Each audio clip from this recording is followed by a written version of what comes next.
Sin embargo, esta es experiencia no quiere decir que un país de gran cosa. Nosotros queremos partir de la teoría de la ciudad, que significa que el campo, la ciudad, se desarrolla de manera paralela, independiente. Como si algo no tuviese nada que ver con el desarrollo capitalista o externo. Entonces, la teoría de la cual, ¿qué es en realidad la economía pública?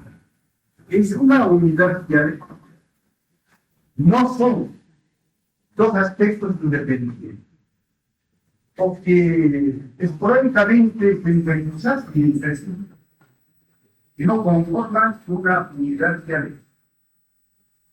Ustedes recuerdan la primera explicación. Cuando decimos unidad dialéctica, ¿qué estamos? ¿Unidad de qué? La unidad dialéctica. ¿Recuerdan la primera clase? ¿Quién puede explicar? ¿Qué es la unidad dialéctica? ¿Unidad de qué es la unidad dialéctica? Ustedes tienen que comprender este aspecto de la esencial de la dialéctica para entender todo el desarrollo de la explicación a través del método dialéctico. A ver, ¿cómo explicar de dos cosas permita un mismo opuesto? Son dos extremos de opuestos, dos extremos, son dos contrarios, todos los contrarios. La unidad dialéctica es una unidad que comprende dos polos contrarios, el positivo y el negativo. Pero ¿por qué es una unidad? Porque este fenómeno, que se puede llamar la tesis, una sociedad, de capital, o una idea de pensamiento, se va a desdoblar en su contrario, para expresar en negación esta es la unidad. Por esa razón, porque la negación emerge del otro fenómeno, que desdobla el fenómeno. Hay una unidad. Sí, corresponde. Uno no puede existir y el otro. Y hay una interacción entre ambos. Se penetran mutuamente en determinadas condiciones. Uno puede tocar y el otro. ¿Entiendan? No solo es la interrelación, no es goce casual, sino una constante interacción mutual. Pero además, que uno puede tocar y el otro. Si el desarrollo combinado es un viaje, quiere decir que la atrás, campo de caso, todo. Y el progreso, o sea, por las minas o la ciudad, está en constante interrelación. Los costos de producción de la minería, por ejemplo, comportan el peso negativo de la clase de la minería. La estación de la industrialización está condicionada por la estación de restricción del mercado interno. A su turno, la particularidad del desarrollo de la ciudad, que no está condicionada a los intereses internos del país, sino a la metrópoli de la ciudad, que es la que configura el espíritu de la ciudad, determina que no puede haber un avance acelerado en el campo. Acciona de una manera rival.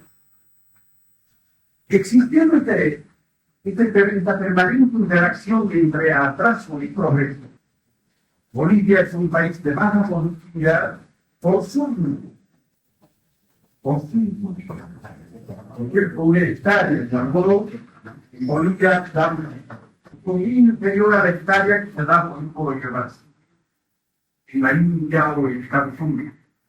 Porque no puede competir, el algodón boliviano no puede competir en el mercado mundial. Entonces puede llegar. Sin embargo, en determinadas condiciones, el atraso puede volverse ventaja. Puede trocarse en su contraste. Puede ser un balance de problema.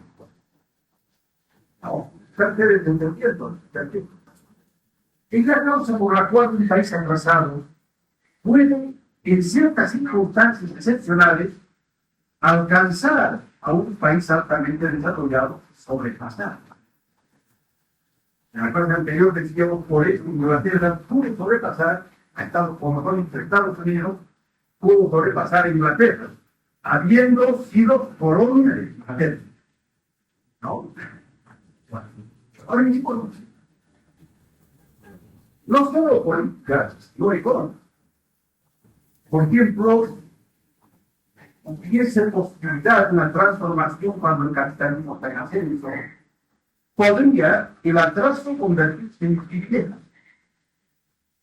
O en otra etapa de decadencia del capitalismo, en determinadas circunstancias políticas, que son las circunstancias de la revolución excepcionales, puede ese atraso convertirse en ventaja.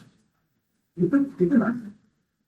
Porque el país atrasado tiene el privilegio de poder absorber la última palabra de la revolución capitalista. Y una frase puede dar un salto.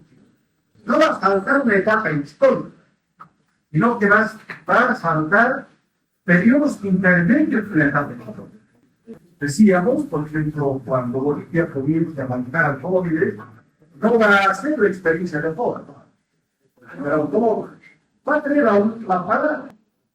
La última tecnología de la tecnología.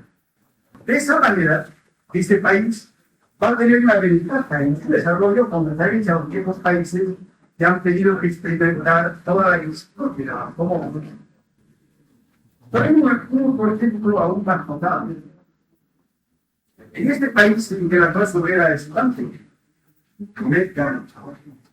no puede consumar la revolución porque si una revolución divina contra tal y esa revolución no puede existir. La revolución existe manifestada. ¿Cómo se convierte y manifestada la revolución en este país? Y el proletariado logra arrastrar al campesinado que está sentado y atrás. El campesinado es una herencia de los pasados milenarios. El proletariado es el producto de la penetración interna de otros. Entonces, la clase obrera puede llegar al poder impulsada por el campesinado. El campesinado va a actuar como el motor propulsor. El proletariado se le va a encontrar. El atraso se va a convertir en ese momento excepcional de la revolución en palanca de progreso. El atraso se va a colocar en palanca de progreso. Va a hacer todo lo contrario de lo que es normalmente. ¿Han comprendido? Sí, deben entender. ¿Han entendido bien? Bueno. Esta ley es muy importante para comprender la naturaleza de los países atrasados. Y así denunciar a los países atrasados. Es todo lo contrario a la teoría de la sociedad actual. Es decir, un país con dos sociedades independientes y desarrollados de una manera paralela, sin ninguna interés. En realidad, la falla consiste en no descubrir las vinculaciones entre uno y otro programa, entre el campo y la ciudad. Pero usted cree que puede existir una sociedad dual así. No puede haber. Entonces, por eso decimos que el error consiste en no ver la interacción detectable. Pero en alguna etapa del desarrollo de la humanidad ha podido darse el caso de una sociedad dual, no dentro de una región, sino en regiones propias. Cuando no había la economía mundial capitalista, no estaba unido todo el planeta por esta unidad internacional del capitalismo. En las épocas precapitalistas podía darse el desarrollo independiente de una región con referencia a otra y repetirse la experiencia de otra región. Esa teoría dice la evolución de la historia en círculos cerrados depende. Pues ahora es ahora es por la existencia de la economía capitalista. defunción de la sociedad dual sería la teoría de la existencia de sociedades campesinas y sociedades proletarias. Que fue la tesis sustentada en el tercer periodo de la internacional budista, particularmente en el texto común de esta lucha. ¿Por qué los preguntan por qué en el tercer periodo? Todos ustedes notan, voy a dar un pequeño ejemplo. Yo me preguntamos, vamos a estar hablando del tiempo mundial. Después del año 17, hasta el año 20, hay un gran asunto revolucionario, el sentimiento de la internacional.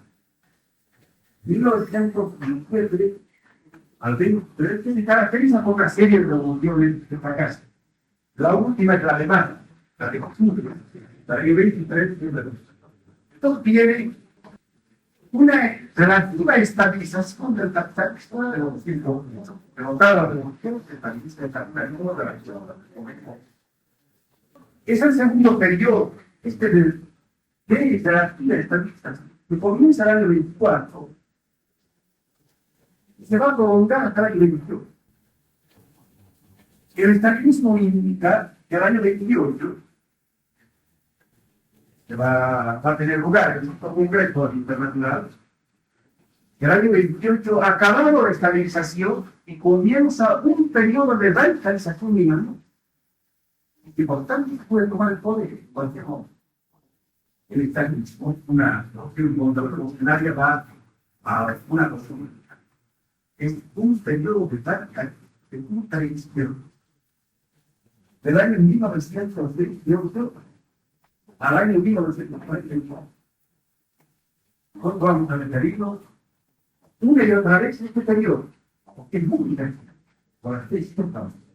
En este periodo es cuando se planteó la existencia o la división del mundo entre sociedades proletarias, que serían las menos, y la gran sociedad campesina, que sería todas las empresas colonial. Ellos no tenían no había burguesía allí, de solo abierto, campesinados, proletariados, clases, le daban demasiada importancia a la clase media como eje de la transformación revolucionaria. Después vienen ustedes el otro periodo del Frente Popular y comienza el año 1935. Va a volver hasta la guerra civil. En la época de lucha contra claro que la teoría de la existencia de las sociedades campesinas, sociedades pobres, no es exacta porque está olvidando que las colonias semicolonias están incorporadas a la economía mundial. Todo el proletariado, por muy pequeño que sea, juega un rol revolucionario de emprendimiento. Es decir, que hay preeminencia del modo de producción capitalista por porque es un país que se ha incorporado a la economía mundial. Y la ciudad ha sometido a su voluntad al campo. El campo está sometido por un gasto de campo. Está subordinado. Entonces, la suerte de estos países, aunque demográficamente sean campesinos, la suerte de estos países está definida por la suerte que pueda correr la ciudad, es decir, por la relación entre el proletariado representando a todos los países y el imperialismo a veces representada por los intereses. Vamos a volver otra vez. Ahora vamos a aplicar los conceptos alternativos. Más o menos alcanzado ustedes. Igualmente, luego que vayan preguntando a algunos para que yo vea el nivel de explicación muy elevado. Ahora, ¿cómo aplicarlo? Todos estos conceptos que se definen en la forma de considerar la madurez de las fuerzas. Nuestro país está madura para una revolución democrática, por la UDP, la Alianza, el Partido Social, etc., o en una marca para una revolución proletaria.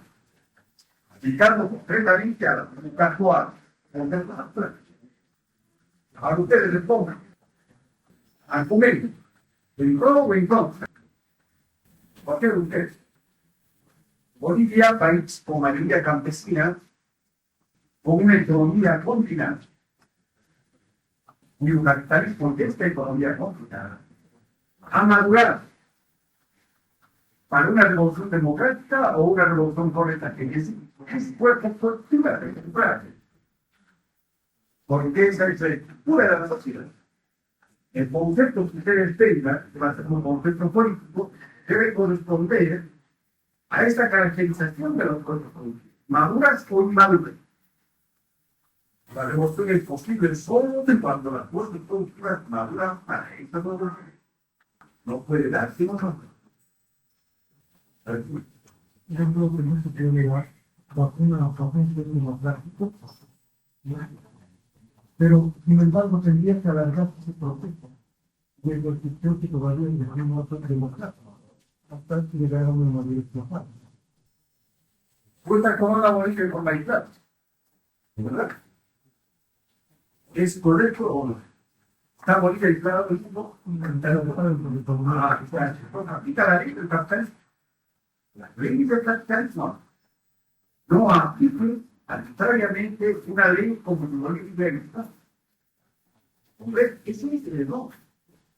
Tenemos que plantear que Bolivia todo ha madurado para la democracia formal o para el gobierno popular. Es igual a la democracia es la forma más perfecta del Estado Unidos. Claro, Bolivia reconoció la inflación. Al margen de la economía mundial, solo podría hacer eso. Pero como está dentro de la economía mundial, ¿cómo plantea? ¿Cómo plantea? Ustedes no tienen argumentos para plantear otra vez como puede. ¿Qué hemos dicho en lo que refiere a los puestos en la clase anterior?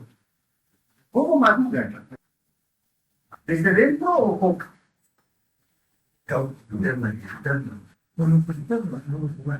Sobre todo las externas. Hacíamos una comparación, decíamos, cuando se trató de que nos incorporemos a la economía capitalista, que nos movamos, no estábamos mal tampoco, porque no se produjo el proceso interno del desarrollo interno. El capitalismo de los países de habilidades. Esa historia no tenemos. Nos incorporan de fuera y nos obligan a desarrollarnos de fuera también. A salvo, la metrópoli hace evolucionar al Ártico, a la semicolonia. Eso es de afuera nos incorporan. No interesa, no por el contrario, que no por civilizar, sino por explotar. De igual manera, de fuera hacen madurar a las fuerzas productivas para hacer posible una revolución proletaria que no debe confundirse con una revolución socialista. ¿Por qué? Tenemos explicado, no me he equivocado, para perdonar. ¿Por qué no debe confundirse con una revolución socialista? ¿Cómo? Es posible que esto no vaya a tratar bien, pero vamos a preguntar un momento, políticos. ¿Por qué aquí la revolución proletaria no se va a revolucionar? Pues porque Bolivia se formó en Bolivia con las características de la economía combinada de capitalismo global, hay tareas para los mundo. Las tareas burguesas o democráticas son opuestos a las tareas con las que el tiempo cultural no igual. Las tareas son las tareas propias del proletariado, las socializaciones. Y la tarea democrática no, es el desarrollo de las fuerzas productivas dentro del marco de la sociedad civil. ¿No? Todas las tareas. Esta revolución proletaria por el atraso del país va a cumplir las tareas democráticas. Las tareas burguesas está cumpliendo. Porque ese es el atraso el no cumplimiento de las tareas burguesas. En esta medida, esta revolución proletaria no va a ser una revolución, sino que va a ser una revolución combinada. De acuerdo a su común, para realizar tareas de esa de otra clase, tareas particulares. ¿No? Por eso no puede llamarse una revolución puramente, aunque sea proletaria. Y en la primera época puede ser que no realice muchas tareas, pocas. Si el desarrollo de la economía nacional y mundial le impide realizar esas tareas. Pero, y lo que trata de ello, debe cumplir las tareas democráticas, porque solo en base de su cumplimiento podrá estructurar una nueva. No. Ahora, la razón económica de esta revolución proletaria está en la madurez de las fuerzas productivas en escala tuya. Por eso nos hicieron madurar de fuera para hacer posible una revolución proletaria. Aunque no una revolución puramente. Plantear que Bolivia una revolución puramente socialista es una desviación. ¿No? La constitución puede aceptarse como decía la Internacional Comunista en este tercer periodo, y como decía ahora, comunista, el Partido Comunista, ahora, porque no será socialdemocrático, los partidos de la internacional, los comunistas nacionalistas, que hay países maduros y no maduros para la revolución proletaria, advirtiendo que no estamos diciendo la revolución proletaria. Vean ustedes que el esquema revolución burguesa, revolución socialista, está sufriendo una alteración. Porque estamos hablando de una clase social que hace la revolución, más que puede cumplir tareas terminadas, las suyas, las de otras clases. De eso estamos hablando. También un poco lo mismo. Entonces yo pregunto, les voy a hablar de países maduros y no maduros para la revolución proletaria en nuestra época de vigencia de la economía mundial, pero más fuerte. Bien, sostiene que puede, evidentemente, hay países maduros y no maduros para la revolución proletaria. Es decir, países en los cuales no es viable, ¿verdad?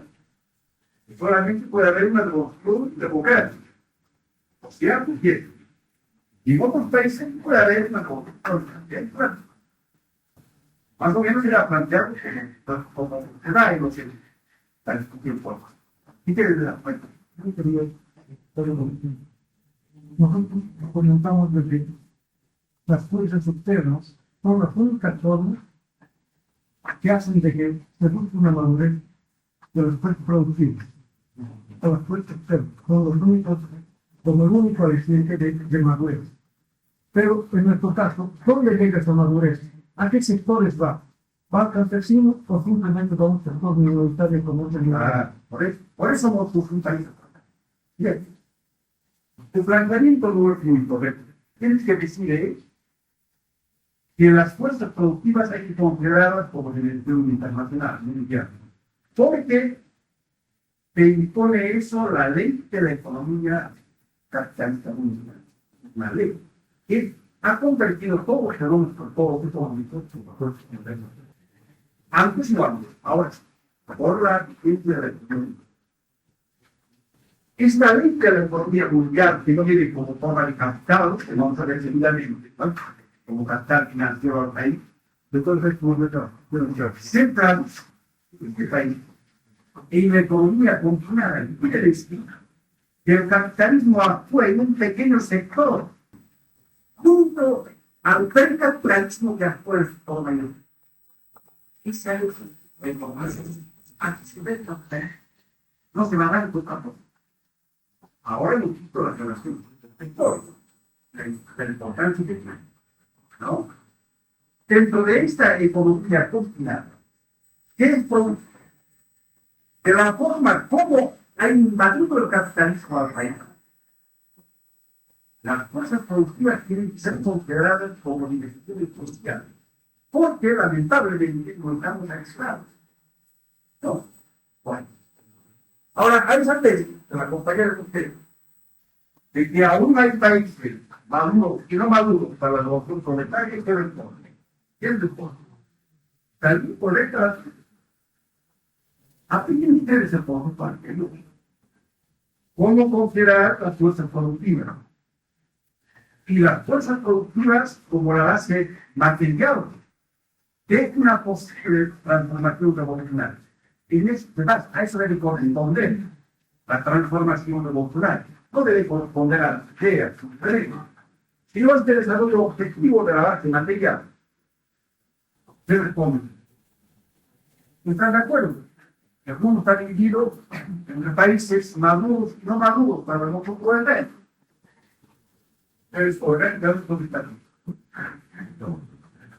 Bueno, vamos a analizar. ¿No quiere hablar alguien? Por mirar por la parte para el anterior, las fuerzas productivas tienen carácter internacional. Como el capitalismo tiene un carácter también internacional, y a la vez el desarrollo de las fuerzas productivas del mundo sería que la radicación de cada vez más del capitalismo va a más con todo el productivo y se podría hablar de conflictos similares. También el mismo perspectiva. Si consideramos las fuerzas productivas como dimensiones internacionales, no es dimensión. Porque desgraciadamente no podemos movernos al máximo del capitalismo. Y estas fuerzas productivas en escala mundial no solo están mal, no están funcionando. La humanidad se va disgregando, como decimos, a las emanaciones de la desintegración. Las fuerzas productivas han chocado con las relaciones de producción. Se expresa en la socialización del trabajo. La mercancía es un producto social. Choca con la producción individual del capital. Se expresa. Lo que no supone que no crezca el capital. Crece el capital. Pero crece de una manera como parcial. De una manera diferente. Que se encuentra en los planos de eso. Su expresión política es el fascismo. Desde el único una disputa de imperialismo del fascismo y la hoja de las mujeres. Pero cualquiera que sea la expresión, es indudable que está en plena etapa de descomposición. Si las fuerzas productivas están descomponiendo, porque ya no pueden caber en el régimen de la propiedad privada, que son las relaciones públicas. Es indudable que el mundo está sobremaduro para una revolución monetaria que está de interno. Por eso que nos han hecho madurar a nosotros. Parte insignificante de este fenómeno. Porque somos parte del fenómeno mundial. Nos han hecho madurar desde fuera para esta revolución monetaria. Debe madurar por eso decía, Bolivia es un país contradictorio. Entre las consecuencias de su incorporación a la economía mundial. Esto nos han regalado. Sufrimos tantas consecuencias de nuestro poco desarrollo. Era la salud. El ustedes vean tampoco. Estamos a punto de gestar. Una de las causas no somos independientes para nosotros, que somos hijos de la ciudad, pagamos muy caro el atraso del país. ¿No? Pues, han entendido. ¿Qué objetan? Draghi è il diritto civile della sovranità nazionale. Non quiero uno están de acuerdo. Desde exactamente un puerto de 130 grados. ¿Cómo es? ¿Estás de acuerdo? Son. Algunos. Estamos en la academia. La mejor vida por ti.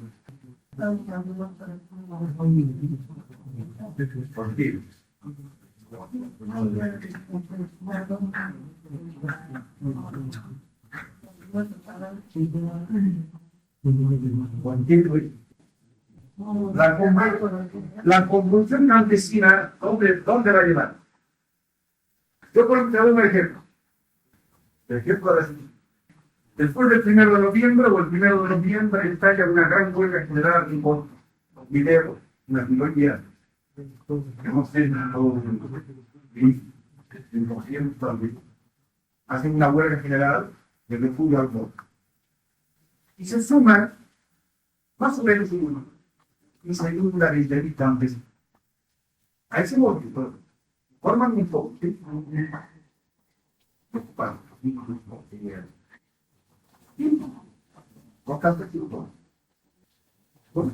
Pongan la luz para limpiar los campesinos. Y los campesinos son una palanca que dan potencia a esos niños, porque están muy potentes. Pero, mineros, a toda la periferia campesina, un objetivo para establecer una sociedad campesina. Que son las ciudades pequeñas parcelas, que solamente son campesinos. O para apuntar a la política de fuerza de guerra. Llaman muchos. Una parte. Pero vale como yo. Vale, claro, puede dominar los lugares donde el proletariado apoya a los mismos. Es una forma del proceso del desarrollo político. Pero ese es el que está mostrando la tendencia. Todo será por lo que digo. Porque nada está ahí. No es que importa. Cada instante que vive está sumando. Es muy bueno. Porque te vas aproximando a tu vida. Tú eres y no eres. Te vas transformando. También de acuerdo. Mentalmente te vas transformando. Si no, pero son partidas de te vas aproximando. Como tú existes, se puede hacer tiempo. No. Entonces, pueden decir que el proceso histórico de la política, todos son de invento. Simplemente podemos señalar las leyes a todos. No podemos darnos el lujo de dar predicciones concretas. Y bueno, trabajando, estamos a todos. No es. Ya no es de análisis político. ¿No? Bueno, pasamos a la próxima. El cambio que se va a dar a nivel concreto mundial va a ser gradual o uniforme. Porque si tomamos en cuenta lo que veo como la fe de la productiva que debía dar la resistencia y la revolución está creando. Entonces, ese cambio va a ser, si aceptamos que puede ser gradual, pero yo no de alguna manera aceptamos de que hay las fuerzas políticas tan delegadas en modular y no máquinas. Bien. No solamente para ver que cada persona. Miren la mensaje. Está interpretado esto. Permite que está claro. La revolución social, las cosas productivas, sufren un importante cambio cuantitativo. Gradual. Fuerzas productivas más fuerzas productivas gradual. Que además se aplica a todos los temas. Por ejemplo, el fenómeno de la constitución de clase. A todos. Este desarrollo gradual, que también puede conocerse como el movimiento de las personas, puede dar lugar al mejoramiento de la clase femenina, etc. Como otra cosa. Lograba aumento salarial, mejor vivienda, etc. Se desarrollan así gradualmente, evolutivamente, hasta cierto punto.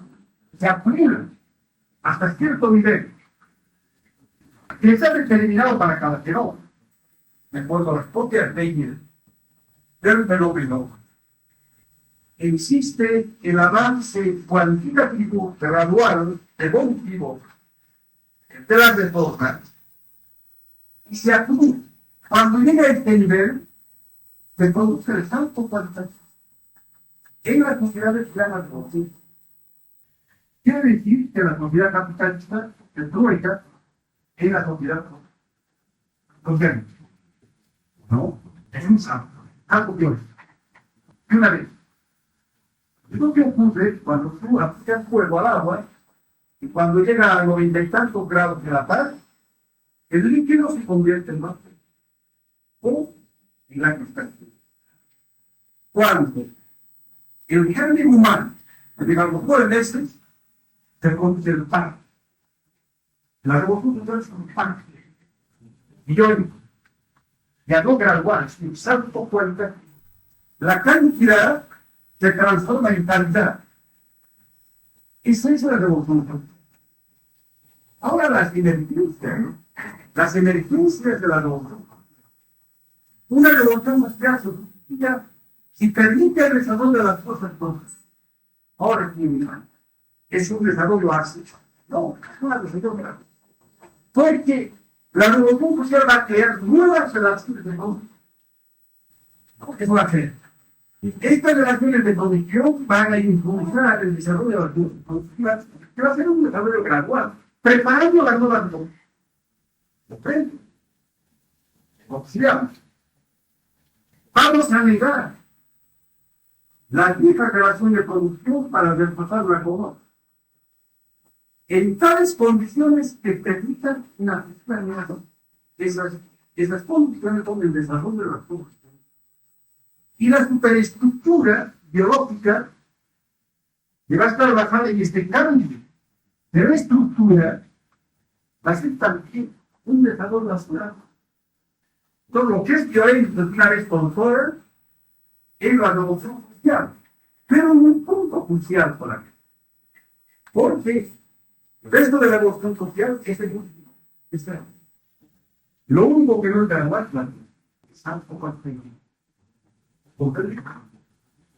Me van a preguntar, no importa que salga un poco de la revolución.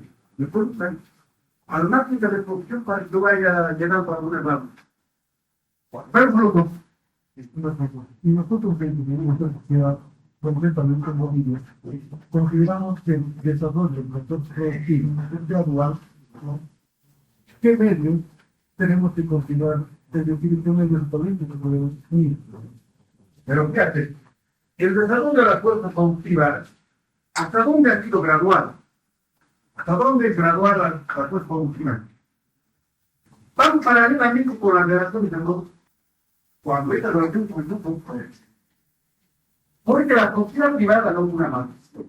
No. Es una necesidad progresiva. Las maravillas que actualmente contemplamos son obras de la sociedad. Pero en cierto momento se ha tornado reaccionario. Es gradual este desarrollo de las fuerzas productivas hasta que no chocan con las relaciones de poder. En cierto momento del crecimiento de las fuerzas productivas, estas relaciones de producción, la propiedad privada actúa como ninguno. Ha dejado ya no choca. Pueden haber desarrollos parciales, pero es un choque constante. Es el periodo que dice Marx de las cosas. Ustedes están leyendo el progreso de la economía política. Lea, sobre 20, 30 líneas, con el dato de Esquema. ¿Comprende? Entonces, no tienes que aplicar tú, decir como si tú un pensamiento sobre el plano, porque si estudiáramos el planteamiento de la revolución por el rey, creemos muy poco. Solo estudiar sin las fuerzas productivas han chocado con las relaciones de todo. Y aquí han chocado el dos con el imperialismo que así se da. la forma de propiedades como interés, ya no es solo el poder, no hay más poder, chocan con las relaciones de construcción cercanas, siempre la clase de la idea. Ahora veamos pero que vamos a ver los presbiteralistas, vamos a repasarlo. Vamos a seguir a Lenin. Un proyecto que se llama el liberalismo libertador. Debe ser así de Lenin. Lenin dice que el liberalismo se caracteriza por su libertad, porque supone la aparición del monopolio.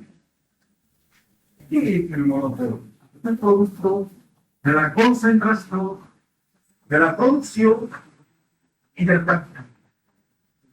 Antes de esta época monopolística, así se llama la época monopolística, hubo la época de intercambios. Y eran empresas capitalistas combatiendo entre sí. El más grande se copia al más chico, la libre concurrencia, la libre competencia. Del vientre de la libre competencia salió el monopolio. Y supone la concentración en la producción y el campo. Es el primer. Pero el monopolio no solo es dominio monopolista en la economía, es en el Estado.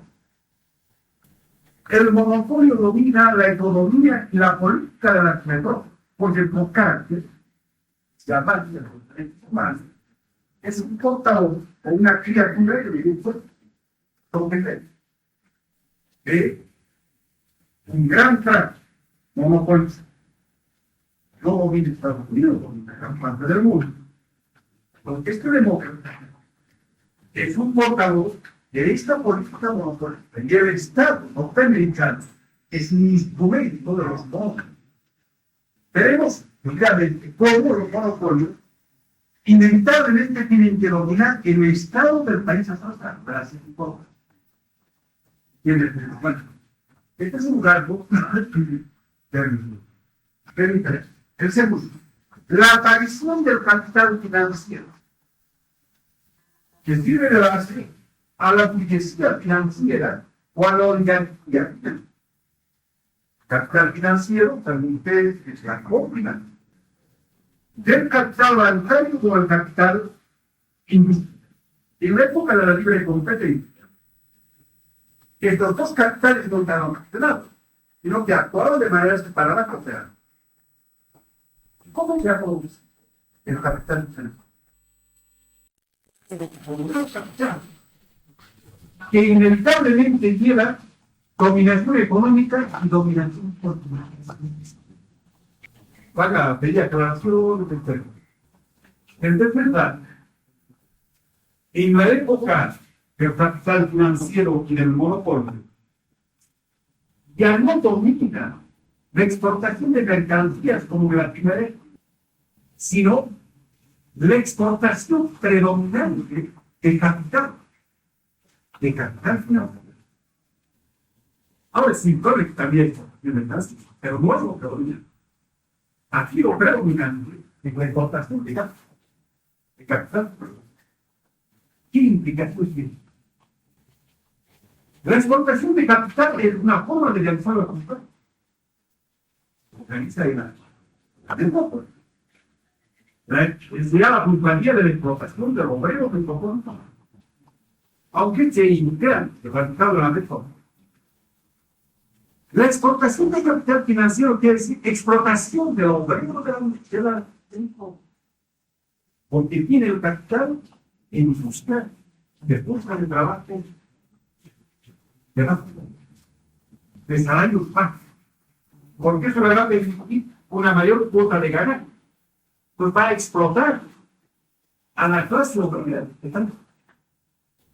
Ha llegado cualitativamente la significación en el tratamiento de la metrópoli del territorio. Cuando era exportación de mercancías, era simplemente realización de la plusvalía en la territorio. Ahora es exportación de la clase obrera con el capital. Ahora es imprescindible el control político del país. En la primera época, podía haber, y había casos en enorme gama de casos, de vinculación comercial en un país atrasado y una reforma. Sin que inevitablemente, claro, que este tipo de reforma. Ahora no puede darse ya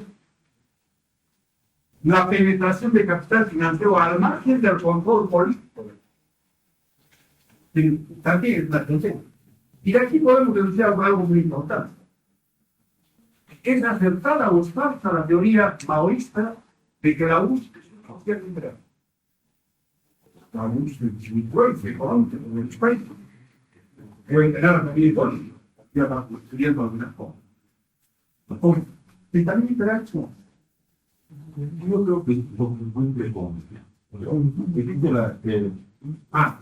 Política de protección y capital financiero de parte de la URSS. pero ¿qué clase de capital? A un país A un país atrasado. Pero porque es financiero el capital. es el capital que no solamente es el bancario, o sea, es un financiero porque este capital determina la explotación de los bienes de producción en esos países de orden tributarios. Además, yo digo que es también imperialista porque domina y determina el movimiento político de sus países. O sea, Ahí voy. Acuérdense, cuando hicimos el capital bancario y el capital industrial, estamos el capital en manos de diferentes capitales. Digo que van a los bancos y van a matar, ¿no? Y la única, porque no importa el capital. Y ese capital que se presta por crédito para comprar maquinaria. A Bolivia quiere vender una fruta. Y a Bolivia le prestan 30 millones de dólares para el poco. Bolivia va a pagar un interés. Algo más bonito va a pagar un interés. Ese capital va a venir a explotar a los ricos. El Estado va a venir a instalar estas posiblemente para dar o a la empresa privada o al Estado para activar el interés. Y como capital estatal, no como capital. En realidad, la razón básica no ha desaparecido. El dueño de los bienes de conflicto es un dueño de los bienes. Y no se va a instalar como una empresa del Estado. No va a haber una empresa como un crédito. Luego, puede definir que va a pagar el crédito, va a pagar los intereses, no está todo. Puede ser un crédito natural. Pero no va a tener el carácter de la exportación de capital. Este heredó, ya hemos olvidado esta experiencia importante. Entonces, están indicados a asimilar no. Como la usa en menos democracia, ¿cuál es mejor que nosotros en interés?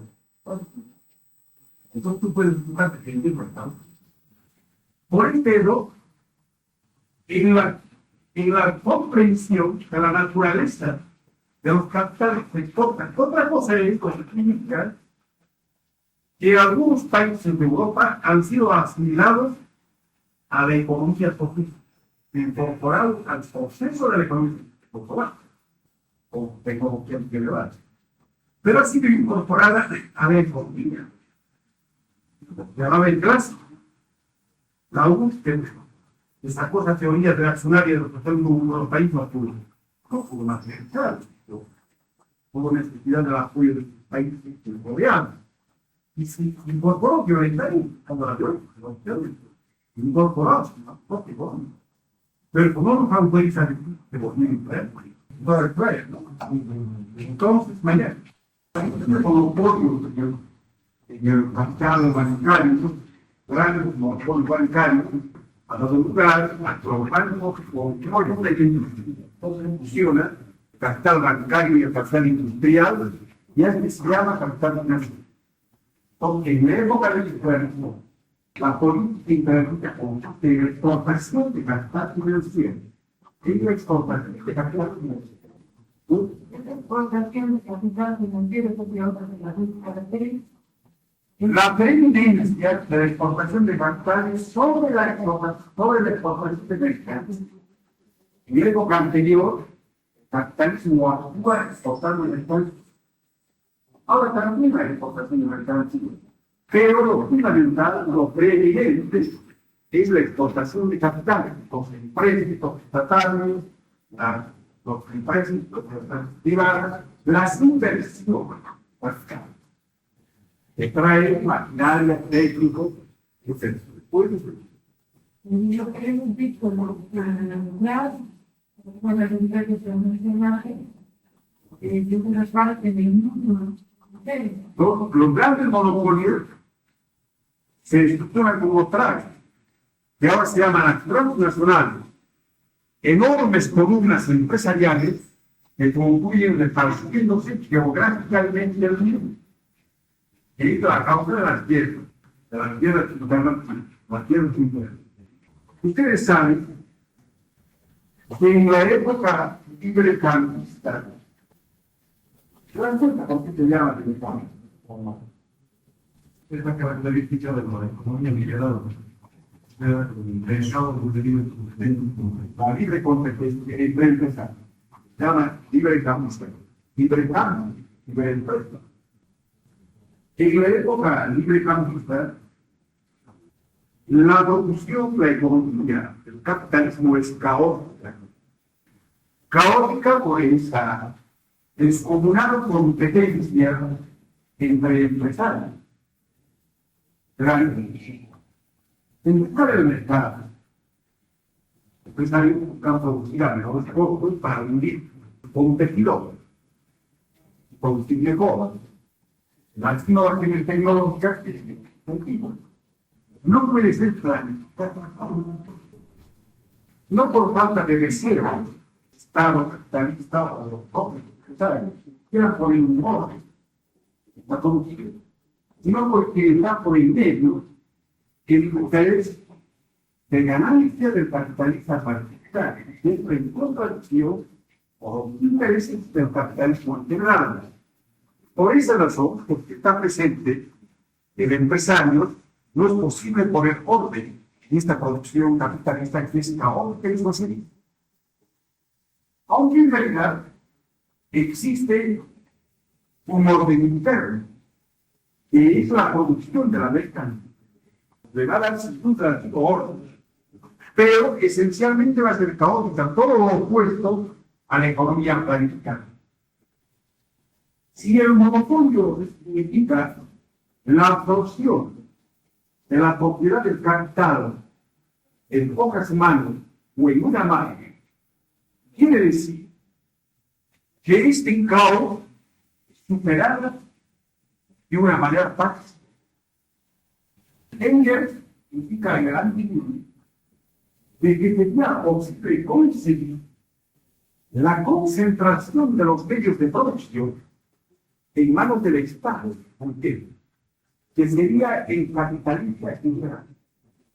Un solo capitalista sin contradicción, monopolizando los medios de producción. Pero es una concepción teórica, simplemente. Y que es un anticipo de lo que va a ser más tarde el monopolio. Y el capitalismo de Estado.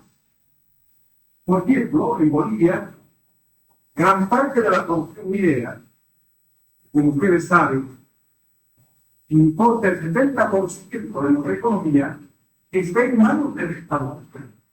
Los medios de producción están en manos del Estado.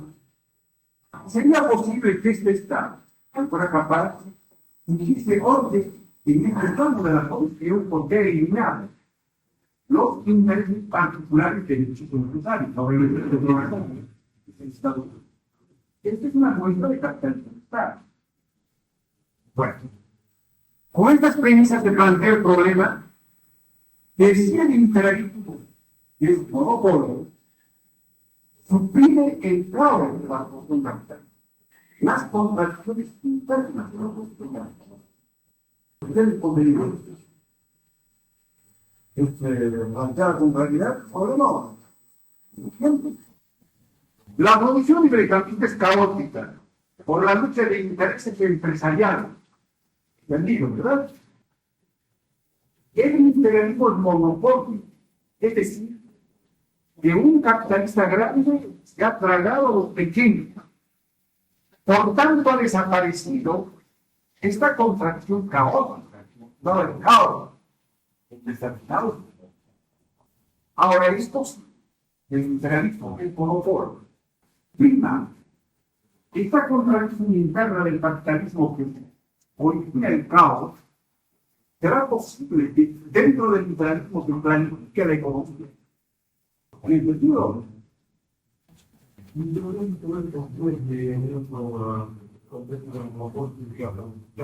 Más pues. La planificación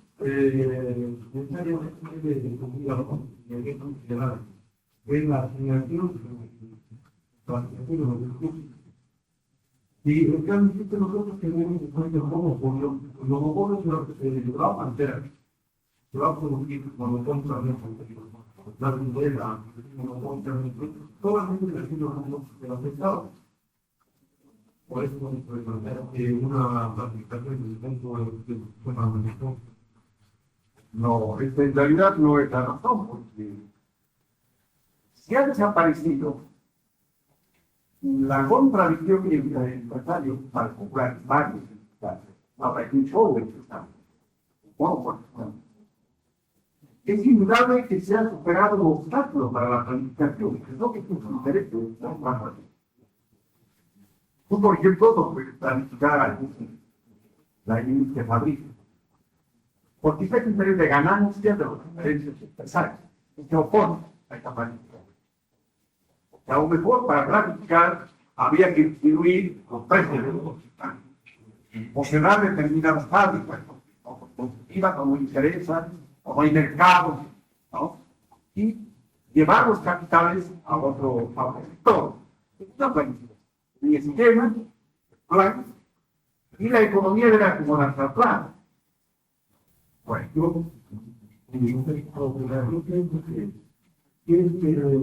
el monopolio también podría ser monopolio más presentable. claro, el monopolio,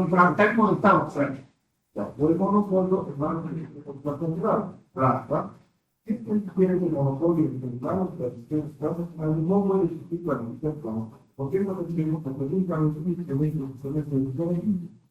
en cambio, siempre existe un monopolio de manos del Estado y el planificación, porque el Estado está separado de las ingresos, de todos los obreros, todos los que están. por lo tanto, la economía que va a planificar de un lugar a otro. Entonces, yo creo que en un caso existe planificación y en otro no. Pero fíjate, una transnacional, el caso de que la producción de la azúcar está monopolizada por un una transnacional que va a controlar desde los cañaverales, ¿no? Hasta el expendio del alcohol, hasta el cañaveral. Va a tener cabaret, etcétera. La transnacional controla el alcohol, controla el hotel, controla la cuenta de producción, controla la elaboración, ramificada a muchas partes. ¿No acuerdo? ¿Acaso esa transnacional no está planificando el sector ya? Está planificando. Y en la época liberalista no, porque esa tirada está ya con 20 dueños, peleando con los 20 dueños. Entonces, en este sector que controla esta pirámide con intereses uniformes de monopolio, va a planificar este negocio. ¿No? Por eso que el Estado, el capitalismo de Estado, está en manos de la gente. Puede planificar cierto sector económico. ¿No? Eso es también como acá. Pero todavía falta responder si el imperialismo que es monopolista puede eliminar este caos y planificar la economía en el marco capitalista. Lo que se hemos desmentido una realidad del marxismo, es que la economía capitalista es caótica, que no puede planificar. Ahora, ¿qué opina usted? Porque todos trabajan bien, porque claro, son clave.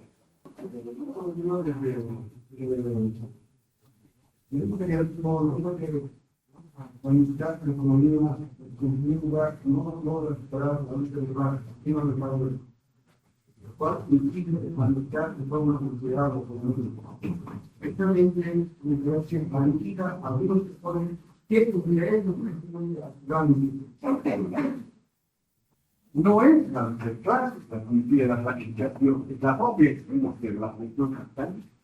Porque, por ejemplo, en el sector monopólico hay un plan impuesto por el monopolio. No hay dinero de clase. No hay por qué tenga que esquinar la lucha de clases, el monopolio, o la planificación. La planificación que se pone orden en la economía. Orden, economía. Como un plan que hay entonces, no hay que incorporar esta argumentación a la lucha de clases. Bueno, Estados Unidos, el economista, partió de esta tesis, de que si el monopolio concentra la propiedad del capital y la producción en una mano, es indudable va a estar enojado. Entonces, él pensó que en escala mundial el imperialismo iba a eliminar la guerra, porque la guerra es consecuencia de la contradicción de intereses de monopolios. Si estos monopolios llegan nuevamente a unirse, decía él, va a haber una nueva etapa, la etapa de imperialismo. Una etapa aún posterior al imperialismo. Él llamó al imperialismo la última etapa del capitalismo. Gauss creía que había otra etapa más, de armonía, de producción armónica, planificada, capitalista. ¿Y qué después del periodo? ¿Saben qué causa es una transformación?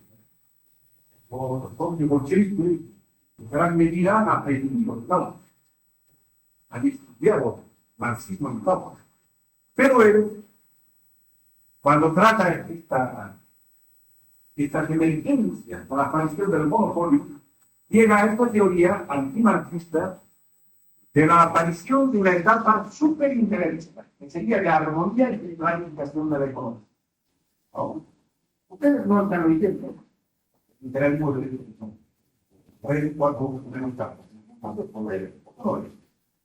para poder encontrar su situación de pobreza. En realidad, lo que sucede es lo siguiente. Estas contradicciones entre capitalistas es superada de una manera parcial y local. Hay que donde traducir el modo. Pero no es eliminada. No es eliminada de la producción capitalista, sino que es elevada a dimensiones descomunales. Es planteada en otro terreno. Es una descomunalidad entre nosotros. Y ya no es simplemente la guerra armamenta. Es la guerra económica por la competencia que casi inmediatamente se traduce en la ley. Esta consecuencia tiene la aparición del monopolio. Que la competencia puramente económica, que antes se hacía con ayuda de la faguana, de la venta faguanera, con esto, hay para entender de la competencia de la industria. Como ahora están las transnacionales, cuando en todo el mundo tienen muy poca eficacia, están defensa a través de las tarifas. Es una competencia comercial que se realiza en dimensiones tan descomunales, casi automáticamente se traduce en guerra internacional, en guerra bélica. Entonces la producción sigue siendo caótica, contradictoria.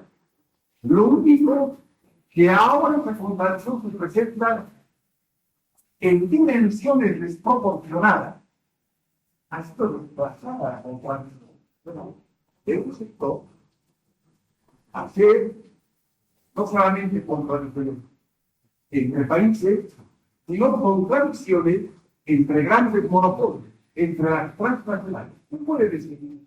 ¿Dónde está la transnacional? El país se coge, todo país. Pero la transnacional también es importante. Entonces, ven ustedes que el carácter caótico contradictorio de la posición capitalista no ha sido superado, no que se ha desplazado. Esta guerra pequeña, entre empresarios pequeños, a la vez como una guerra entre las transnacionales. ¿No? Con comprendido. Por eso que la teoría de Kautsky la gustaba. Una teoría falsa. A Kautsky le va a llevar esta teoría a colaborar políticamente con los gobiernos pequeños. Va a justificar las guerras imperialistas, es decir, va a abandonar el campo revolucionario. No diremos que por incentivo, por comprensión del imperialismo, porque es posible demostrar en la obra de Kautsky indicio de su debilitarismo y otros problemas políticos. Pero en duda cabe que es una gran palanca impulsora esta concepción del superimperialismo para que Kautsky pasase de la barrera del campo proletario al campo público. Pero no solamente Kautsky, sino que esta falsa concepción del imperialismo ha llegado a dominar enormes sectores del pensamiento marxista, incluyendo algo de la razón. Es desconcertante contemplar por ejemplo el mundo dividido en unas cuantas transnacionales. De la tentación de creer que en algún momento estas pudiesen convenir una coexistencia para vivir pacíficamente en el mundo, con tanto el mundo. No sé si ustedes conocen la teoría de un sector del capitalismo norteamericano al que pertenece Carter, es una sociedad llamada la federal. Es un intento de acuerdo entre un sector de la burguesía imperialista norteamericana con la europea, particularmente con la conquista en el confronto de las tierras, con el capital asiático, con el capital japonés. Una parte por entonces la trilateral se llama por eso los tres continentes, los representantes de una parte del capitalismo de los tres continentes intentan poner orden en la explotación del mundo para eliminar no solo la competencia, sino la guerra. Puede estar un poco ahí, pero y las fuerzas transnacionales escapan a la influencia de los bloques federales. Sector norteamericano que forma la trilateral está inventado en la frontera. Y las otras transnacionales, los otros sectores monopólicos, no solamente de Estados Unidos, sino de Europa y de Asia, están en una descomunal guerra con la trilateral. ¿Saben? La trilateral tiene ahora algún predominio del mundo. Tiene un pues uno supone que es importante la guerra. Actualmente, desde aquí a guerras, las pequeñas empresas capitalistas se han transformado en esta dantesca guerra. Ahora, las otras características del imperialismo. El imperialismo, ¿por qué es la última etapa del capitalismo? Se puede decir porque aparece en el momento de la decadencia del capitalismo. Es decir, ¿cuándo decimos que es decadencia del capitalismo? Ustedes siguen esperando el negocio, por ejemplo. No, yo no me voy a explicar. Me gustan varias veces, la misma cosa. No es pobre.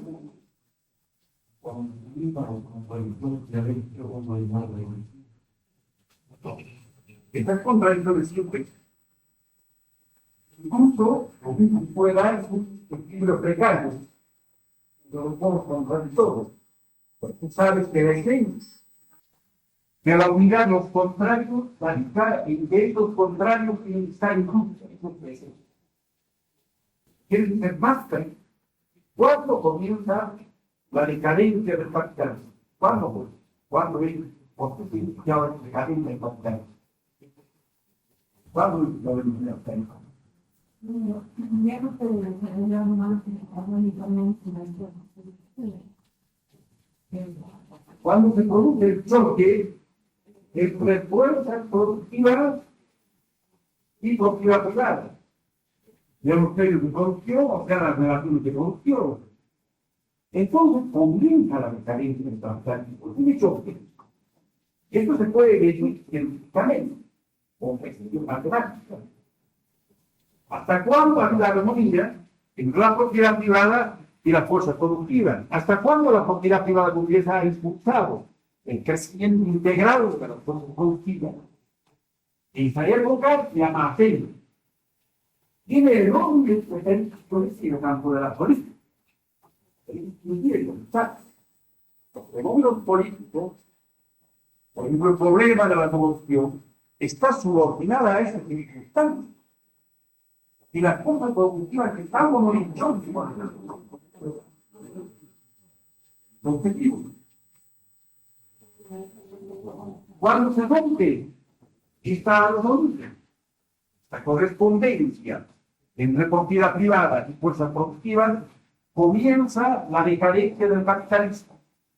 Las fuerzas productivas están chocando con la propiedad privada.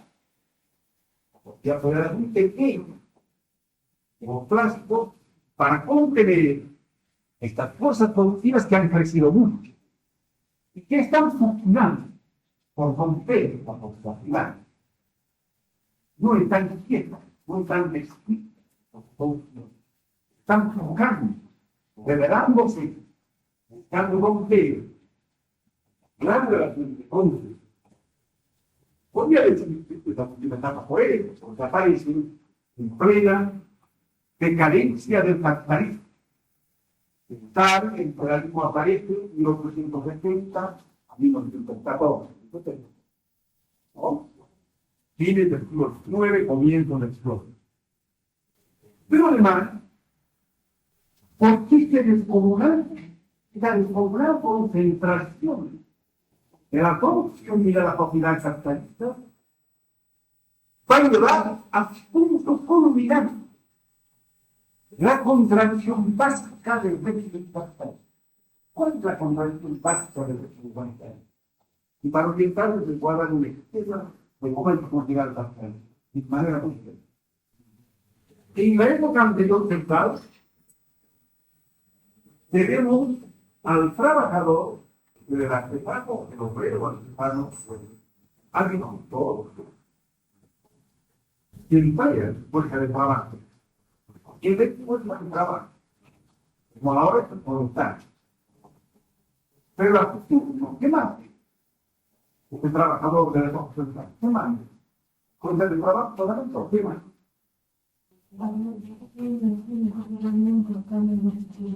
Es propietario. Además, propietario en pequeño, es propietario. Tiene la propiedad de los medios de producción. ¿Cómo es el campo, el artesano en la ciudad? El pequeño que tiene pequeña partida, el pequeño tanque. Trabaja por cuenta propia. No tiene pago. Por cuenta para él. Está.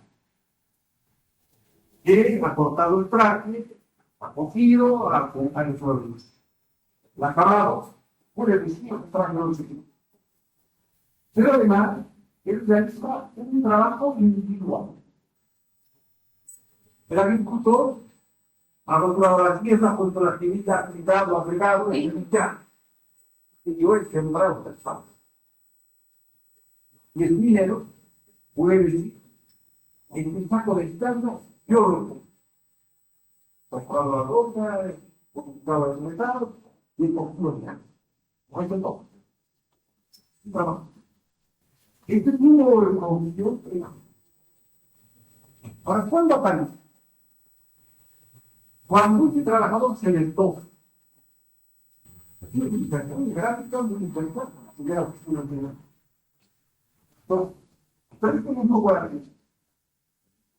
El capitalismo aparece cuando este trabajador se le toca. Y aún solo va la fuerza de trabajo. Solo la fuerza de trabajo. Proletario, que se llama asalariado. Y entre todo está la fuerza de trabajo. ¿Y por qué puede ir solamente aquí la fuerza de trabajo? Porque si no expropiado, que expropiado a productor independiente, es la primera expropiación, la primera negación. Entonces, la propiedad va a otro polo a mano de un monopolizador de la propiedad. ¿Qué es eso? El de monopolizado de México. Aquí hay una relación de producción claro. Sí, vamos, con cuenta todo. Aquí además no hay posibilidad de producción por cuenta propia, porque el proletariado no tiene más. Entonces, más bien quiere buscar la más. Tienen que trabajar por cuenta ajena. No tienen que vender su fuerza de trabajo al mundo. Un trabajo que se cuenta. Pero, cuando vaya a la fábrica a mover las máquinas, él sale obligado a hacer un trabajo por él. Trabajo por él. Miles de obreros para hacer una vida que necesita 200 operaciones. Ningún obrero puede estar para aquí. Porque solo es una de las 200 operaciones que se necesitan para realizar la vida. Esto es un trabajo por él. Miles de obreros para conseguir investigaciones políticas. No solamente el trabajo de los miles de obreros bolivianos, sino los miles de obreros de otras áreas. Este es un trabajo de el desarrollo de las fuerzas productivas. Ya han combinado en el imperialismo esta gran concentración de la producción, ha llevado este trabajo colectivo a su expresión más directa. Las supercosas, para las grandes empresas controladas por los monopolios, son millones de obreros. No son solo las cocinas de la gran demócracia de 20 millones de y no, es el proletariado disperso en todo el mundo que controla la transformación. Pero el trabajo es el colectivo, el producto también un producto social. Y algún producto individual como el tráfico de sustancias. Los tráficos geográficos transnacionales son productos un producto social. Consecuencia del gran crecimiento de las fuerzas productivas. Esto es un marca acabado en el desarrollo de las fuerzas productivas. Ahora, ¿cómo la contabilidad básica de la sociedad? La fuerza productiva con qué tenemos los valores. Con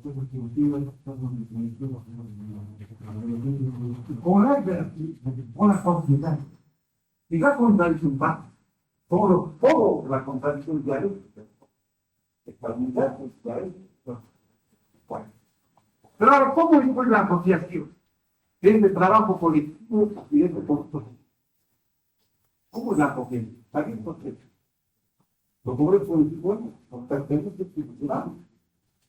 Entonces, sí, claro, ¿cómo es la asociación? El producto social y la asociación individual, porque está la ley de la propiedad privada, es el derecho. La ley consagra esta posición. Y los obreros conocen este mecanismo y el pueblo es como estos mueres, nos quedamos. La sociedad garantiza esta propiedad individual para la minoría de ustedes, porque es dueña de los bienes de todos. Es la asociación individual. Esta es la contracción fundamental de la actividad capitalista. Anoten ustedes. Y para que ustedes vean que la contradicción fundamental, vamos a reflexionar un poco más. ¿Qué hacer la revolución para instaurar la sociedad comunista? Claro, pero para eso va a tener que distinguir uno de los extremos de esta unidad dialéctica, la sociedad privada. No puede haber. La transformación de la sociedad es destrucción de la comunidad. Porque hay que eliminar esa comunidad. Hay que destruir. Hay que negar una parte de esta sociedad contra en su pobre. Pero saben que la negación en dialéctica no es pura negación, es conservación. Ya no llegado. ¿Por qué vamos a conservar? ¿Qué puede? Droga.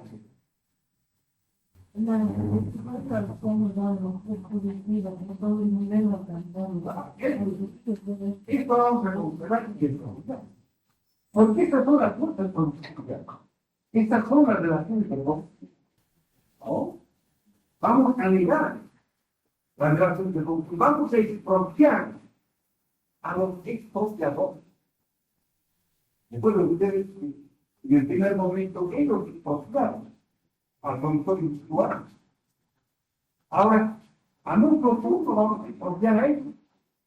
Esta es la negación, la expropiación de los expropiadores. Vamos a destruir la propiedad privada para permitir el pleno desarrollo de las cosas productivas encarnadas en el producto social de la sociedad. La armonía momentánea del lado de con una apropiación. Entonces, va a poder desarrollarse las políticas. Entonces, porque esta contradicción lleva al último extremo, el liberalismo porque están haciendo madurar las condiciones materiales para la revolución. La época del liberalismo no solo es la época de la reconstrucción del capitalismo, es la época de la revolución proletaria.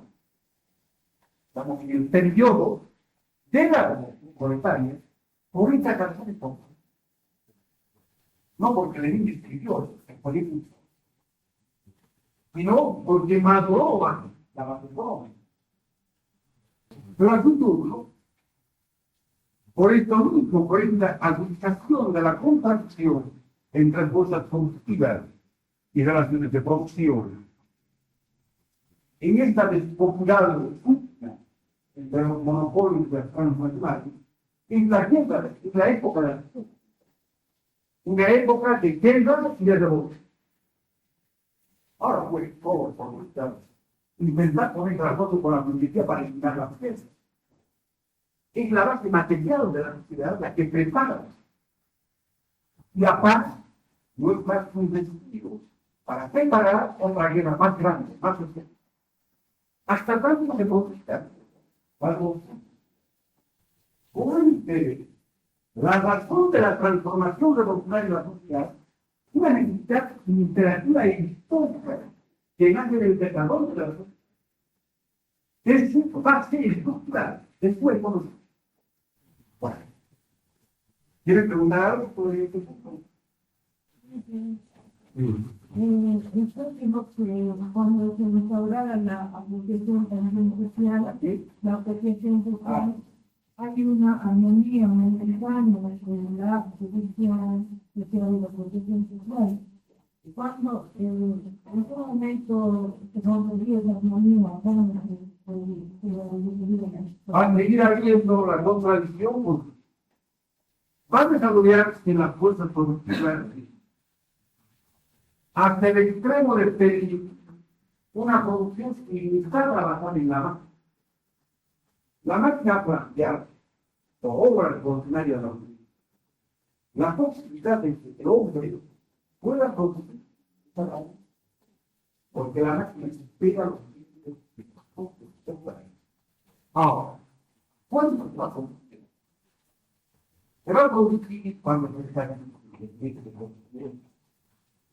cuando se vaya por la forma transitoria de la socialización de la sociedad, de los medios de comunicación.